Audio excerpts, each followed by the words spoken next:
3부 예배 나오신 여러분들 위해 하나님의 충만한 은혜가 함께 하시기를 축원합니다. 하나님은 여러분들을 너무나도 사랑하여 주시는 줄로 믿습니다. 좌우에 계신 분들, 하나님은 당신을 사랑하십니다. 인사들 나누시기를 바랍니다.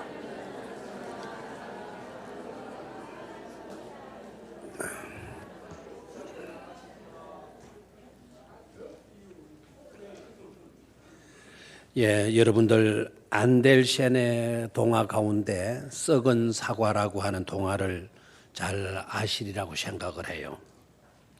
알고 계시겠지만 여러분들의 기억을 상기시키는 의미로 우리 박지연 선생님께서 이 썩은 사과 동화 구연 시간을 조금 갖고 그 내용을 한번 여러분들이 어떤 내용인가, 어떤 주제로 이 동화가 이루어진 것인가 한번 생각해 보시기를 바랍니다. 썩은 사과. 한 시골 마을에 재산이라고는 말 한 마리뿐인 늙은 부부가 살고 있었다. 할머니는 시장에 가서 이 말을 팔고 더 좋은 것으로 바꾸어 오라고 했다. 그런데 어쩌자고 할아버지는 썩은 사과 한 상자만 가지고 집으로 돌아오다가 한 주막에 들른다. 거기서 만난 한 신사 양반과 이런저런 이야기를 주고받으며 오늘 있었던 이야기를 했다. 그랬더니 신사 양반이 혀를 차며 당신은 오늘 큰일 날 일을 하고 말았소. 이제 집에 돌아가면 당신의 부인께서 야단하게 될 것이고 필경 쫓겨나고 말 것이오. 그러자 늙은 농부는 절대 그런 일 없을 것입니다. 그려 오히려 내 아는 참 잘했다고 할 것이요. 라고 말했다. 그러자 신사 양반이 만약 그렇게 되면 내가 가진 금화가 가득 든 자루를 몽땅 당신에게 주겠소. 이렇게 내기를 걸었다. 드디어 늙은 농부는 신사 양반과 함께 집으로 돌아왔다. 집에 들어서자마자 아내에게 하루 동안 있었던 일을 말해 주었다. 말을 끌고 가서 보니까 암소가 있지 않겠어? 그래서 그 암소와 바꿨지. 아이고, 잘하셨어요. 우유를 먹을 수 있어서 좋은 일이지요. 그런데 옆을 보니 예쁜 양이 있지 않겠어? 그래서 또 바꿨지. 아이고, 잘하셨어요. 그러면 양젖도 먹고 양털 옷도 입게 되었으니 참 잘 되었군요. 그래서요. 아, 그런데 오다 보니 암탉을 팔러 온 사람을 보았지. 뭔가 그래서 또 바꿨지. 아이고, 또 잘하셨어요. 암탉은 알을 낳고 알이 병아리가 되면 우린 양계장도 가질 수 있게 되지요. 아이고, 그래서요. 그런데 오다 보니 썩은 사과 한 자루를 준다기에 또 바꿨지. 아이고, 정말 잘하셨어요. 글쎄 어저께 옆집에 팜 뿌리를 꾸러 갔더니 글쎄 썩은 사과 하나도 없다고 그러더라고요. 이제 내가 그 집에 가서 썩은 사과를 구워줄 수 있게 되었으니 참 잘 되었네요. 이 광경을 지켜본 신사 양반은 큰 감동을 받고 세상에 이런 사람들도 다 있구나며 자신의 금화로 가득 찬 자루를 몽땅 주고 미소를 지으며 떠났다. 라는 이야기입니다. 떠나는 이야기입니다. 세상에 여러분 말을 끌고 나가가지고는 썩은 사과 한 상자 들고 들어오는 그런 남편이 있다고 하면 여러분 같으면 어떻게 하겠어요? 난리가 났다고.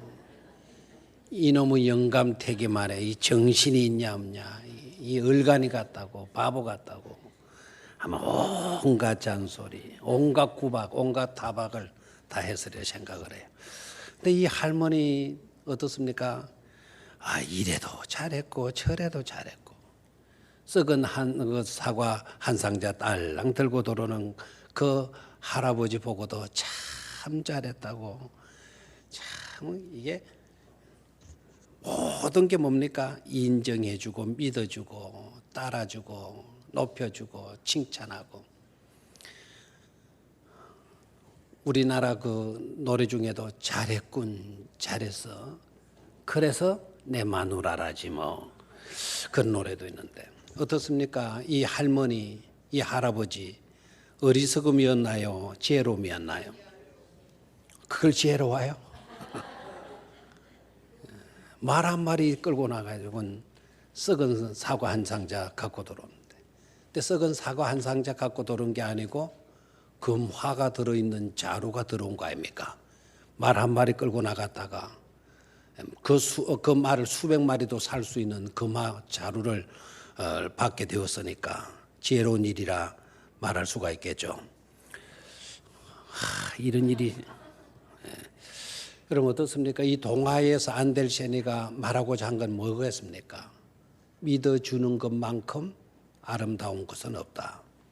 인정해주고 격려해주는 것만큼 아름다운 것은 없다.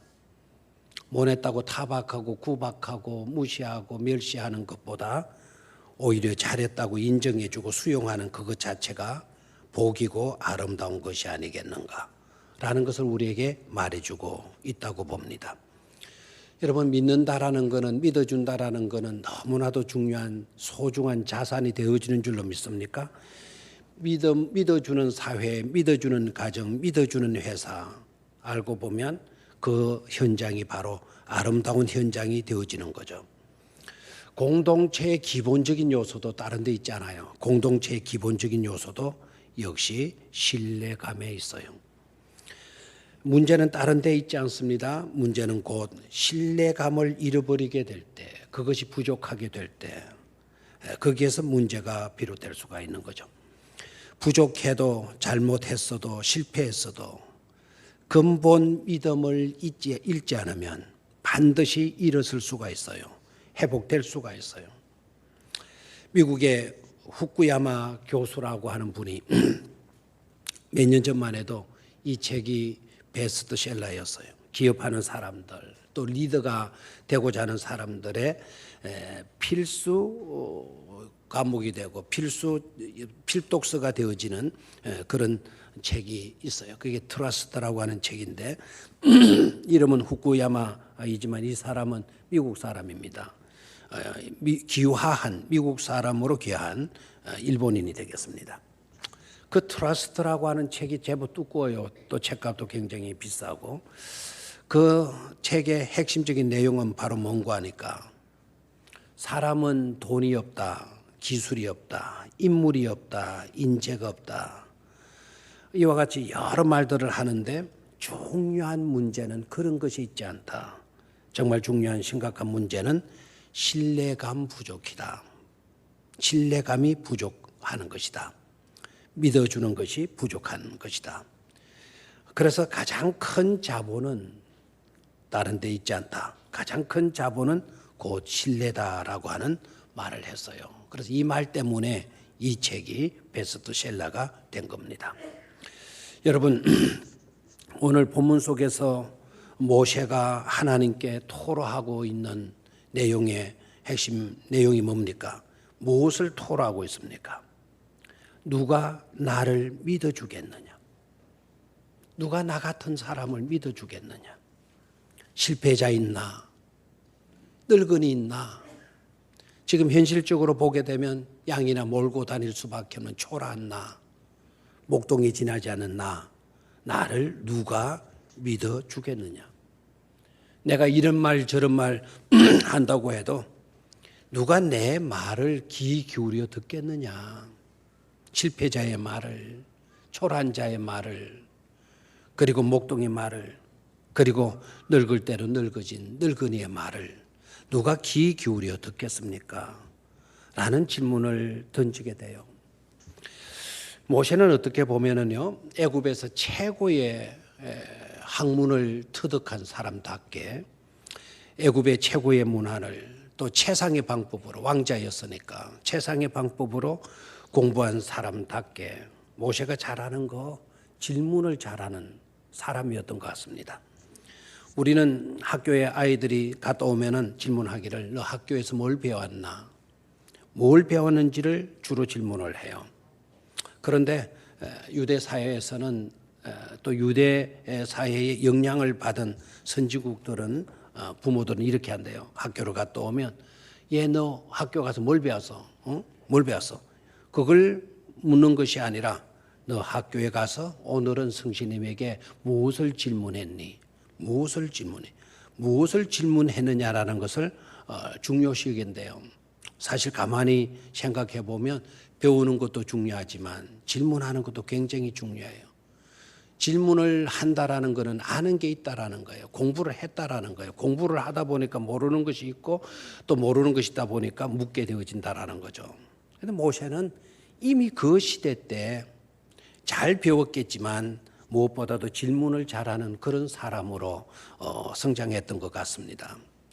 자, 그가 하나님께 질문을 던진 첫 번째 질문 내용 지난번에 생각했죠. 나는 누구입니까? 하나님을 만나고 난 뒤에 자신을 발견하게 된 거예요. 너무나 초라한 자기 자신. 그냥 의미 없이 살고 있는 자기 자신. 나는 누구입니까? 그 질문을 받고 하나님은 이렇게 대답을 하시죠. 내가 너와 함께 하리라. 내가 누구인지 물었다면 너는 누구이다라고 이렇게 대답을 해 주셔야 하는데 내가 너와 함께 하리라. 전에 질문에 의도하는 다른 방면의 대답을 해 주신 것 같아요. 동문서답과 같은 대답을 해 주신 것 같아요. 그런데 동문서답이 아니고 정확하게 하나님은 모세를 알고 있었던 것이죠. 자기 자신도 아무것도 아닌 것을 깨닫는 자기에게 하나님은 이스라엘 백성들을 구출해 내라는 겁니다. 바로 앞에 가서 서라는 겁니다. 내가 누구이간데 나는 이런 자인데 이렇게 실패했고 이렇게 늙어져 있고 이렇게 살인까지 한 사람이고 내 혈기 가지고 일을 해보려고 했던 사람이지만 여지없이 실패한 나인데 내가 누구이간데 바로 앞에 설 수가 있겠고 이스라엘 백성들을 이끌어낼 수가 있겠느냐고. 그럼 나는 누구입니까? 도대체 내가 뭐라고? 라고 질문을 했을 때 하나님은 내가 너와 함께 하리라. 전능하신 나, 천지를 창조한 내, 모든 것을 알고 있는 내가 너와 함께 해주면 되는 것 아니냐라는 것으로 대답을 해 주셔요. 자, 이 질문을 받은 이 대답을 들은 모세는 거기에 멈추지 않고 사람들이 나를 누가 보냈느냐고 이렇게 질문한다면 하나님 당신에 대해서 내가 뭐라고 대답을 해야 되겠습니까? 누가 보내서 네가 왔냐? 네가 너를 보낸 하나님이 누구냐라고 묻는다면 내가 무엇이라고 대답을 해야 되겠습니까? 나는 당신을 만나서 당신을 나를 불렀고 불꽃 가운데 임재하시는 거룩하신 하나님을 나는 만나서 알지만 그러나 사람들이 나에게 하나님 당신에 대해서 질문한다면 내가 무엇이라고 대답해야 합니까? 하나님 당신은 누구이십니까? 너무나도 중요한 질문을 하나님께 던지죠. 하나님은 그 질문에 대답하십니다. 나는 스스로 있는 자다. I am that I am. 나는 나다. 어떻게 보면 이게 대답일 수 없을 것처럼 보이지만 그러나 이 대답도 정확한 대답이었습니다. 그 말은 하나님은 누구에 의해서 존재하는 자가 아니라 스스로 존재하는 영원하신 신일 뿐만 아니라 모든 것을 있도록 만드실 수 있는 전능하신 분이라는 것을 밝히시는 대답이었습니다. 그래서 모세는 이 대답을 듣고 얼마나 감사했는지 모릅니다. 그런데 문제는 이 질문으로 끝나는 것이 아니었습니다. 모세에게 남아있는 또 한 가지 중요한 문제가 있었죠. 세 번째 질문입니다. 다른 사람과의 관계성에 있어서 저 사람들이 나를 믿어주지 않을 거다. 누가 나를 믿어주고 누가 내가 말하는 말을 듣겠습니까? 라는 질문을 던지게 돼요.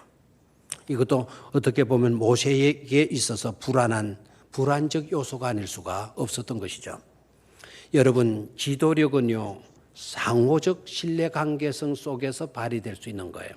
다시 한번, 지도력은 상호관계성 속에서 발휘될 수 있는 것이 바로 뭐다? 지도력이다. 이 말은 무슨 말인가 하니까 서로 믿어주는 데서 발휘되는 것이 바로 리더십이다라는 겁니다. 백성들은 모세를 믿어줘야 돼요. 하나님이 보내신 자로 자기들을 구출해내라고 하나님이 보내신 자로 모세를 믿어줘야 돼요. 그렇다면 모세는 또한 어떠해야 합니까? 하나님이 저들을 위해서 나를 보내셨다는 것을 믿을 뿐만 아니라 내가 가서 말하게 되면 하나님의 뜻을, 하나님의 역사를, 하나님의 계획을 전해 주게 되면 백성들이 내 말을 듣고 내 말을 따라줄 것이라고 뭐 해야 합니까? 믿어야 된다 이 말입니다. 이런 관계성이 형성이 되어질 때 지도력이 발휘가 될 수가 있는 것입니다. 그런데 문제는 모세가 단정을 하고 있어요. 내 말을 저들이 듣지 않을 거다. 내가 저들 앞에 서게 되겠지만 저들이 나를 맞지 않을 거다. 믿어주지 않을 것이다. 옛날에도 그런 쓰라린 경험을 가졌잖아요. 형제들끼리 자기 동족들끼리 싸우고 있었을 때 그때 모세가 나가서 왜 우리는 동족인데 우리들끼리 싸우냐. 우리는 한 집안 식구나 다름이 없는데 어떻게 집안 식구끼리 이렇게 치고받고 싸우냔 말이야. 싸우지 말라고. 그랬더니 그 자기 동족들 히브리 사람들 싸우던 두 사람이 모세에게 하는 말, 네가 뭔데 간섭이냐고. 네가 뭔데? 네가 뭔데 나서느냐고. 네가 뭐냐고. 모세는 그때 큰 충격을 받았지 않겠어요? 참 의로운 의분에 의해서 그 자기 동족을 괴롭히는 사람을 쳐 죽였고 오늘은 자기 동족끼리 싸우는 그와 같은 현장 속에 너무 안타까워서 싸움을 말려준 건데 네가 뭐냐고. 어제는 애굽 사람을 쳐 죽이더니 오늘은 우리를 쳐 죽이려고 네가 이렇게 나오는 거냐고. 모세는 이런 쓰라린 경험을 갖고 있는 거예요. 다시 가서 이스라엘 백성들 앞에 서게 되어진다면 또 백성들이 네가 뭔데 그러느냐고. 네가 뭔데 나서느냐고. 또 이렇게 나올지 않겠냐. 쓰라린 경험이 있기 때문에 지금 모세는 자기 백성들을 믿지 못하고 있는 것입니다. 여기에 문제가 있는 것이죠. 실제적으로 모세가 백성들 앞에 서봤어요? 안 서봤어요? 지금 현재는 40년이 지금 이 시점에서는 서봤습니까? 안 서봤습니까? 서보지 않았습니다. 그런데 모세는 어떻게 결론을 내리고 있죠? 나를 믿지 않을 거다.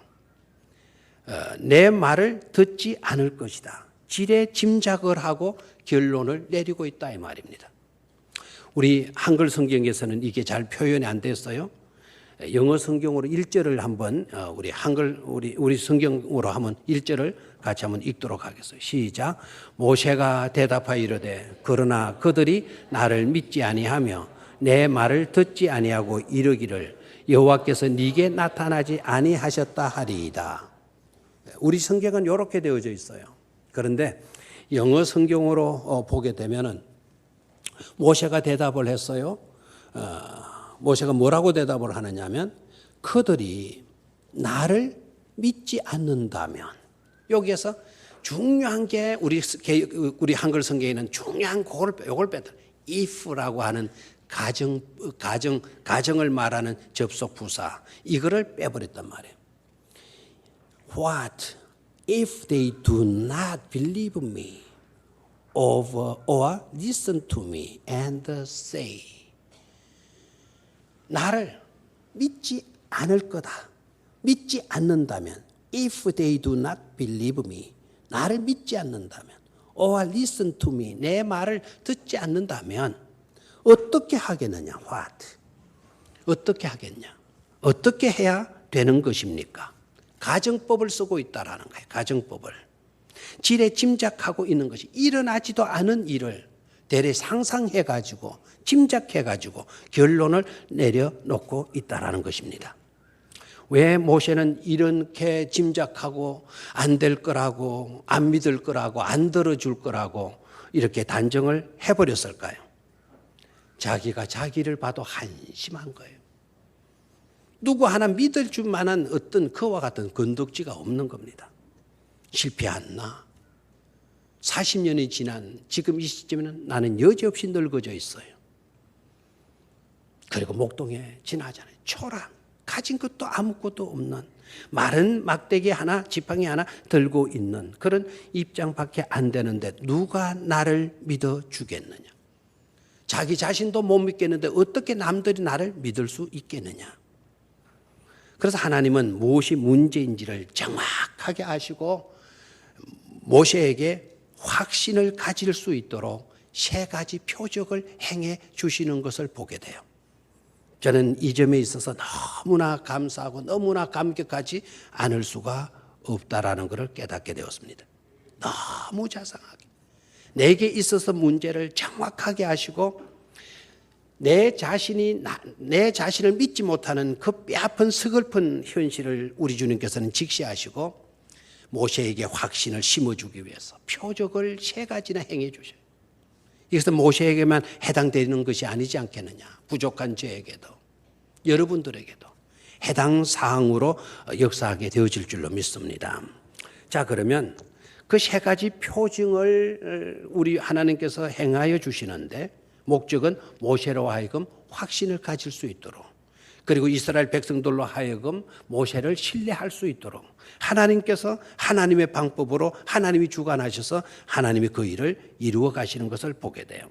자, 그런데 첫 번째 시작이 어떻게 되어지는가 하니까 하나님께서 모세에게 질문을 해요. 네 손에 있는 것이 무엇이냐? 한번 따라 하십시오. 네 손에 있는 것이 무엇이냐? 여러분 대답해 보십시오. 모세의 손에 쥐어져 있는 것이 뭡니까? 모세의 손에 있는 것이 뭡니까? 지팡이입니다. 손때가 묻어 반질반질한 깡마른 그런 막대기 정도에 지나지 않습니다. 그 막대기 가지고 할 수 있는 일이라는 기껏해야 양떼들이나 몰고 다닐 수 있는 그런 막대기였죠. 자, 여기에서 여러분 먼저 유의해야 할 것은 바로 뭔가 하니까 하나님은 이렇게 질문하시지 않았다는 사실이에요. 이렇게 질문하지 않았어요. 그러냐? 그러면 네게 없는 것이 무엇이냐? 네게 없는 것이 무엇이냐? 내가 채워주고 내가 해결해 주마. 이렇게 물으셔야 됐을 것 같은데 우리 주님께서는 그렇게 질문하지 아니하시고 뭐라고 질문해요? 네 손에 있는 것이 무엇이냐? 있는 것이 무엇이냐라고 질문해요. 없는 것을 묻지 않으셨어요. 없는 것을 있게 해 주시겠다고 하나님께서 말씀하시고 계시지 않으셨습니다. 우리도 만약에 우리 경우에 이 모세의 입장에 우리가 서 있다고 한다면 하나님께서 나에게 말씀해 주셔요. 네게 있는 것이 무엇이냐? 라는 이 질문보다는 얘야, 너한테 부족한 게 뭐가 있니? 너한테 없는 것이 뭐가 있니? 네가 기대하는 바가 무엇이니? 아마 이렇게 질문해 오셨을 것 아닙니까? 그리고 누구에게나 입이 쫙 벌어질 만한 그런 어떤 것들을 해 주시겠다고 말씀하시지 않겠어요? 그래서 누가 봐도 저건 하나님이 주신 것이다. 저건 하나님이 하신 일이다. 라는 것을 인정할 수 있도록 해 주셔야 되는 것 아닙니까? 그런데 오늘 본문 속에서 하나님은 어떻게 말씀하셔요? 그와 같이 우리의 기대대로 말씀해 주시는 것이 아니고 하나님은 이미 내가 가지고 있는 것을 보게 만들어요. 네 손에 있는 것이 뭐냐? 그러면 모세는 자기 손을 보지 않아도 다 알겠지만 자기 손을 한 번 더 봤을 것입니다. 이미 내가 가지고 있는 것을 보게 하시고 그것을 찾으시고 그리고 그것을 가지고 하나님은 사용하셔서 기적을 베푸셨다. 기적을 행사하셨다 하는 것입니다. 여러분, 이것이 복음으로 우리에게 주어지는 것 아니겠습니까? 네게 없는 것이 무엇이냐? 우리는 그것을 기대해요. 그래서 하나님 이것 없어요. 돈 없어요. 건강 없어요. 지금 여러 가지 어려움 속에 내가 놓여 있어요. 내가 할 수 있는 것은 아무것도 없어요. 능력도 없어요. 그러니 능력 주십시오. 돈 좀 물질 좀 주십시오. 없는 건강도 주십시오. 그거 해결해 주시면 좋겠습니다. 이렇게 대답해 주고 이렇게 말씀해 주시면 얼마나 좋겠어요. 그런데 하나님은 그렇게 질문하니 네게 있는 것이 무엇이냐? 네게 있는 것이 무엇이냐? 마른 지팡이입니다. 라고 대답을 했지만 그러나 여러분 아시죠? 모세에게 있는 그것 가지고 문제가 해결되는 역사가 일어나고 있는 그 초라한 지팡이 하나 그것 가지고 홍해를 가르시고 그 있는 지팡이 그 하나로 반석에서 생수가 솟구쳐 나오게 만들고 그 있는 그 지팡이 하나로 뱀이 되어져서 바로도 두려워 떨게 만드는 놀라운 기적의 역사를 베풀어 주신 줄로 믿습니까? 사랑하는 성도 여러분, 그렇다면 지금 여러분들에게 있는 것은 무엇이고 지금 여러분들에게 없는 것은 무엇입니까? 혹시나 없는 것 때문에 불평하거나 한탄하지는 않으셨습니까? 이 시간도 짜증하면서 불만 속에서 여러분 한숨 쉬고 있지는 않습니까? 없는 것 때문에 불평하거나 한탄하지 말고 지금 있는 것을 볼 수 있기를 축원합니다. 그것을 잘 활용할 수 있게 되기를 축원합니다. 지금 있는 그것만 가지고도 놀라운 역사는 기적은 베풀어질 수 있다라는 것을 믿으시기를 축원합니다. 자, 그 다음 단계를 보게 되면 하나님은 모세에게 지시합니다. 지팡이를 던지라. 모세가 던집니다. 그 지팡이를 던졌더니 놀라운 일이 일어났습니다. 어떻게 됐습니까? 그 지팡이가 꿈틀거리는 뭐가 되었다고요?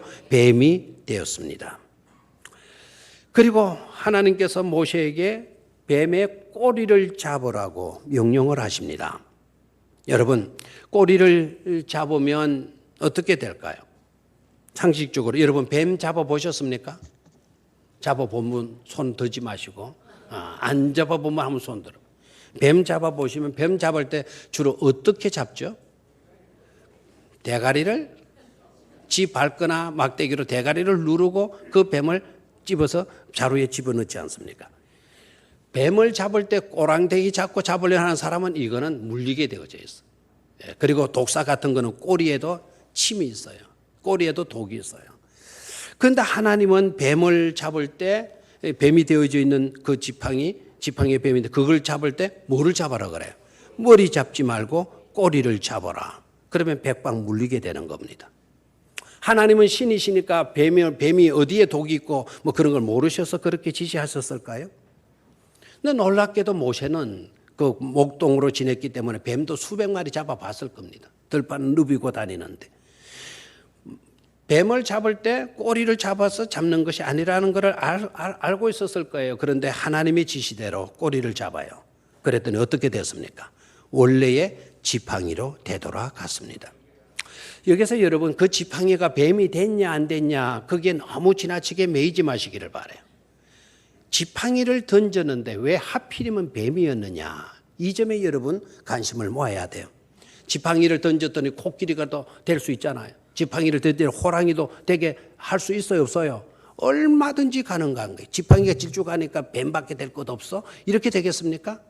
그 지팡이로 지렁이가 된들 뱀이 될 수도 있고 코끼리도 될 사자도 될 수 있고 물개도 만들 수 뭐든지 다 하실 수 있는 분이 누구이십니까? 하나님이. 그런데 코끼리, 사자, 호랑이로 변하게 하지 않고 왜 뱀으로 했냐? 이 뱀은요 애굽인들이요 굉장히 두려워하고 이 뱀은 가까이 할 수 없는 것으로 생각을 하는 거예요. 그래서 왕의 의자나 왕이 쓰는 왕관 같은데 문양을 뭘로 생기느냐 하면 뱀으로 해요. 여러분 그 이스라엘 가가지고 그 스핑크스 봤죠? 스핑크스 머리가 뭡니까?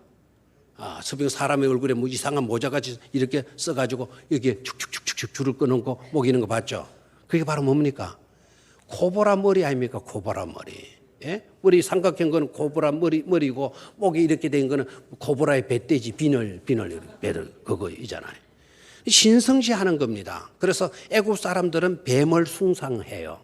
그리고 왜 왕에게는 그런 왕관을 씌우느냐? 백성들이 감히 가까이 갈 수 없는 신성한 존재라는 것을 의미하는 거예요. 그 많고 많은 것으로 바꾸실 수도 있는데 왜 유독이면 뱀이냐? 애굽과 관계가 있는 것 아닙니까? 네가 애굽을 두려워하는데 지금 뱀으로 꿈틀거리고 있는 그 모습을 보고 모세가 피하였다 그랬잖아요. 금방 지팡이가 뱀이 돼서 꿈틀거리니까 그것도 그냥 입을 쫙쫙 벌리고 입만 쩍쩍 벌리고 왔겠어요? 어떻게 했겠어요? 저를 해답은 저를 보시면 다 나와요. 입만 쩍쩍 벌렸겠어요? 뭐가 나오는 거예요? 햇바닥이 막 쭉쭉쭉쭉 나. 그럼 모세가 피하였다. 바로가 두려운 거예요. 애굽이 두려운 거예요. 모세는 자꾸 피하려고 들어요. 하나님은 꼬리를 잡아라. 하나님의 말씀대로 순종했더니 그 뱀이 꿈틀거리던 뱀이 뭐가 되었어요? 지팡이가 되었어요. 아무것도 아는 마른 지팡이. 네가 애굽을 대단한 존재로 네가 여기지만은 내 하는 대로 해봐라. 내 말에 순종해서 나서봐라. 네 손에 들려진 그 지팡이처럼 아무것도 아닌 그와 같은 애굽에 지나지 않는 것이다 라는 것을 밝혀주신 것이죠. 그래서 모세에게 믿음을 가질 수 있도록, 모세가 담대할 수 있도록 해주신 겁니다. 두 번째 표적이 뭔가 하니까 손을 가슴에 넣어라는 것이었어요. 손을 가슴에 넣어라. 여러분 한번 손을 가슴에 넣어보시기를 바라요. 손을 가슴에 넣고, 언제까지 이렇게 넣지는 않았겠잖아요. 넣었다가 모세가 손을 빼봤죠. 빼보니까 어떻게 되어져 있습니까? 그 손에 나병이 걸리는 거예요. 문둥병이 걸리는 거예요. 기겁을 하겠죠. 이게 어떻게 된 거냐? 이 내 손, 그 고통스럽고 저주스러운 병이 자기에게 임하는 것을 보게 돼요. 다시 하나님께서 말씀을 해요. 네 손을 가슴에다가 다시 넣어라. 다시 넣었다가 다시 손을 빼보니까 어떻게 되어져 있습니까? 온전한 원상대로 회복되어져 있는 것을 보게 돼요. 이것이 가는 의미가 바로 뭡니까? 네 의도대로 지난번, 네 열정으로, 네 열심으로, 네 판단으로, 네 이성의 지식대로 네가 행동해 보았지 않냐? 그 결과는 쓰라는 고통이었지. 지금 이 나병이 네게 붙어 있는 것처럼 너에게는 말할 수 없는 절망이었고 고통이었지 않냐? 다시 내 말을 듣고 네 손을 가슴에 넣었다가 다시 보니 네 손이 원상대로 회복되어져 있지 않냐?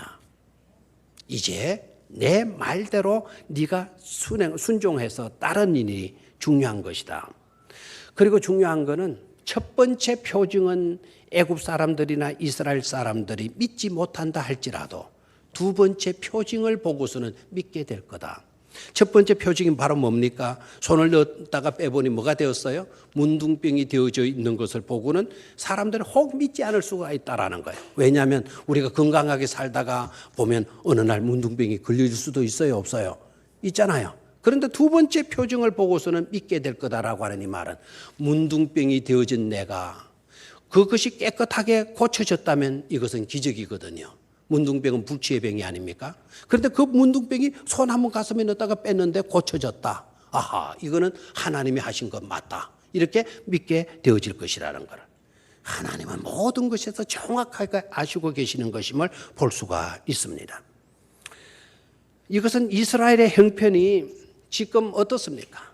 난치병 환자처럼 버려지고 짓밟혀지고 해서 치료가 불가능한 상태라 이렇게 볼 수 있잖아요. 그런 상태라 할지라도 이제는 그러한 모든 것에서 벗어나서 얼마든지 새롭게 될 수가 있고 회복될 수가 있고 정상인으로 회복될 수 있다는 것을 보여주시고 계시는 줄로 믿습니다.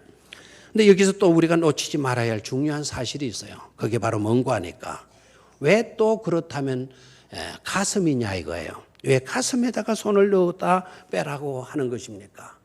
이럴 수도 있잖아요. 엉덩이 밑에 네 손을 깔고 앉았다가 빼보라. 아니면 주먹을 높이 들고 하늘을 손을 높이 한번 들었다가 네 손을 보라. 뭐 얼마든지 그런 방법도 있을 수 있겠는데 어디에 넣었다 빼봐라. 가슴에 넣어놨다 빼봐라. 왜 이렇게 했을 것 같아요? 그냥 여러분 우연하게 아무런 의미도 없이 그냥 읽어 내려가서는 안 되는 것이죠. 여러분 손이 일을 해요? 가슴이 일을 해요? 일은 손이 하는 겁니다. 그런데 손으로 하여금 일을 할 수 있도록 조종하는 기관은 어디입니까? 바로 우리 가슴이지 않습니까? 여러분 이 손이 깨끗한 손, 착한 손이 될 수도 있고 이 손이 아주 흉악한 손이 될 수가 있어요. 이 손 자체가 그런 것입니까? 당신이 가진 손은 착한 손이고 내가 가진 손은 악한 손이기 때문에 여러분들이 하는 일은 착하고 내가 하는 일은 악한 것입니까? 아니잖아요. 손에 문제가 있는 것이 아니라 우리의 마음속에 어떤 생각을 품었느냐, 우리의 가슴 속에 어떤 내용들이 들어있느냐, 그게 문제되는 것 아닙니까? 내 마음이 선하면 일하는 내 손도 선하게 일을 하는 겁니다. 내 마음이 악하게 되면 내 손은 깨끗하고 정상인데 병든 손이 되고 말지 않습니까? 살리는 손이 될 수도 있고 죽이는 손이 될 수도 있고 큰일을 할 수 있는 손이 되기도 하고 아무것도 할 수 없는 그런 손이 되기도 합니다. 문제는 어디에 있어요? 가슴에 있는 겁니다. 여러분의 가슴이 선할 수 있게 되기를 축원합니다. 여러분의 가슴이 따뜻할 수 있게 되기를 축원합니다. 어떤 소유나 지식으로가 아닌 그 사람의 마음이 중요한 것임을 깨닫고 아름다운 가슴의 소유자들이 되어지기를 위해서 기도할 수 있는 여러분들이 되시기를 축원합니다.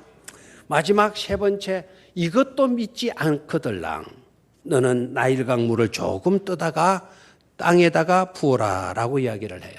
그래서 나일강에서 물을 떠다가 땅에다가 부었더니 그 물이 뭐가 되었다 그랬죠? 피가 되었다.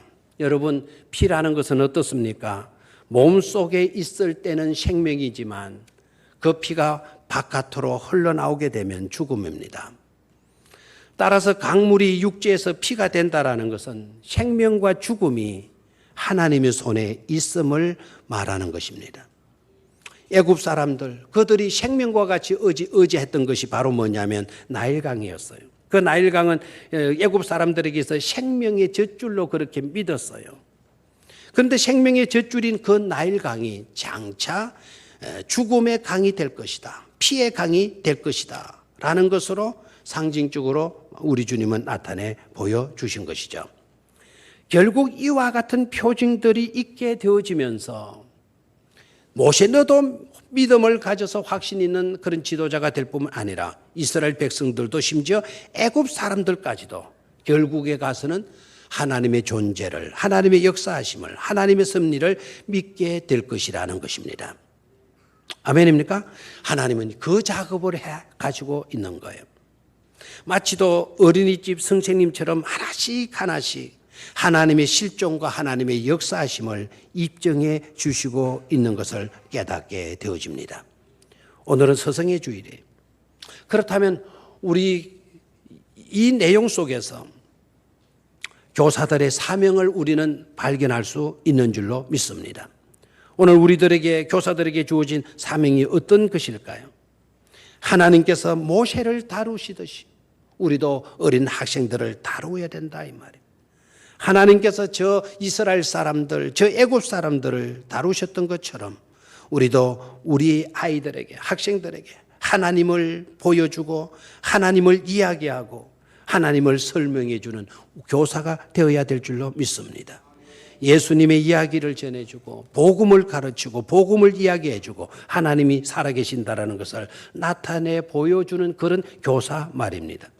그래서 기독인이라는 정체성을 심어줄 뿐만 아니라 하나님의 계심과 하나님의 역사하심을 깨닫게 해서 그리스도인으로서의 역사의식을 갖고 기독인의 삶을 살아갈 수 있도록 하는 것이 바로 우리 교회 교사들에게 주어진 크나큰 과제가 아닐 수 없는 줄로 믿습니다. 이 사명을 잘 감당해서 아름다운 역사를 써갈 수 있게 되기를 주의 이름으로 축원합니다. 하나님 아버지,